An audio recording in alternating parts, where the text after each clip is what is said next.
Merci beaucoup Marion de l'expérience de la Maison de santé d'Onac. Quelles sont vos questions, chères participantes, chers participants, auprès donc, du CLS Haute-Gironde, du JPZA sur Paco Globule et aussi de la Maison de santé d'Onac? Parce que je crois que la Maison de santé d'Onac doit nous quitter très rapidement, c'est ça Marion? Ouais, j'ai une dizaine de minutes et puis après. Voilà, donc parfait pour la partie questions. Carole, j'ai vu que tout à l'heure tu avais levé la main. Excuse-nous, c'est comme.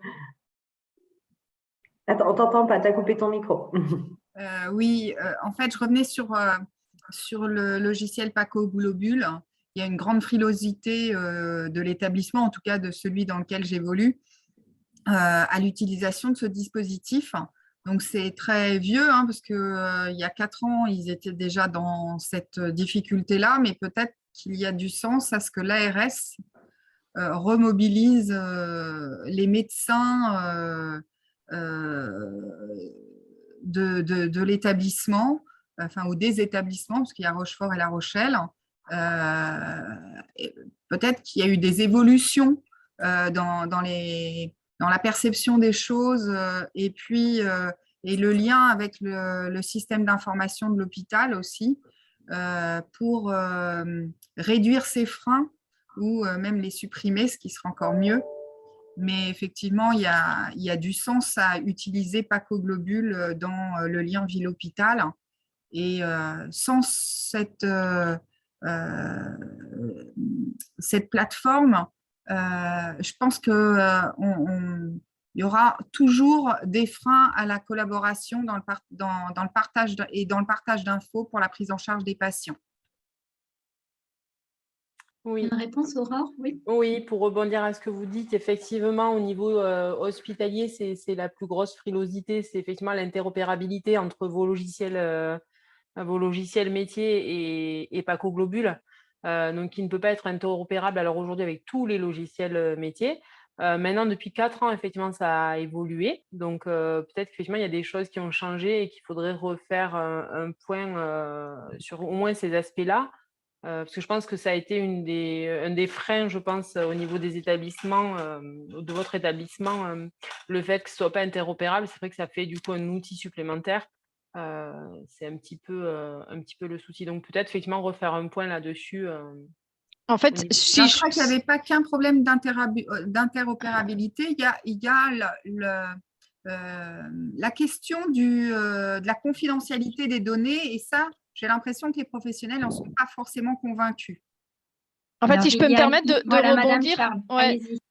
Carole, on a fait une réunion il y a quelques temps avec, c'était le CA de la CPTS et il y avait Thierry Godot, donc le président de CME de l'hôpital, et qui effectivement n'avait même pas connaissance de Paco Globule, il ne savait pas ce que c'était. Et en fait, on a organisé, là, on a la prochaine réunion entrée-sortie le 26 septembre. Et on a demandé à ce que, on va faire une info sur Paco, et on a demandé au directeur informatique qui vienne et qui nous explique en fait les problématiques qu'il a au sein de l'hôpital, pourquoi en fait on ne peut pas être interopérable, ou pourquoi, quelles sont ses problématiques et ses besoins.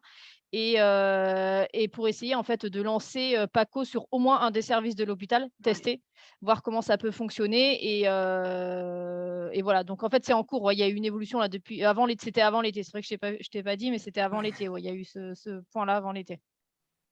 Ok, Déjà Aurore Pirard, par rapport à cette expérience, voilà, dites-nous, en fait, il y a un accompagnement aussi à l'outil, hein, et vous Oui, venez dans les établissements fait. et Tout à fait. Il y a un accompagnement et sur les établissements et sur les libéraux.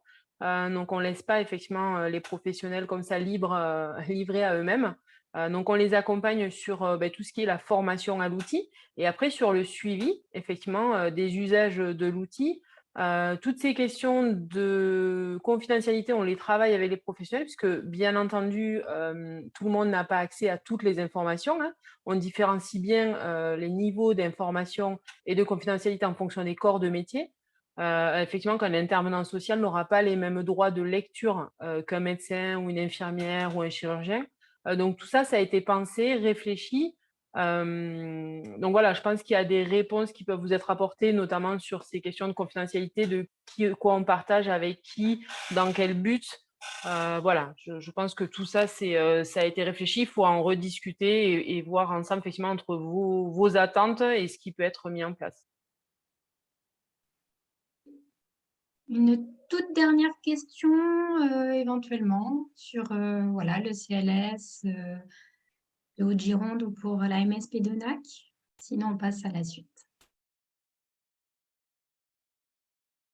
Merci en tout cas pour vos 3 présentations. Désolée, le temps qui est contraint, mais on arrive à rattraper notre petit retard. Donc, et si vous avez des questions, même après coup, suite à ce temps, n'hésitez pas à nous faire remonter, nous par mail à Stéphanie, Séverine ou moi-même, pour qu'on puisse le faire relayer aux différents intervenants de cette matinée.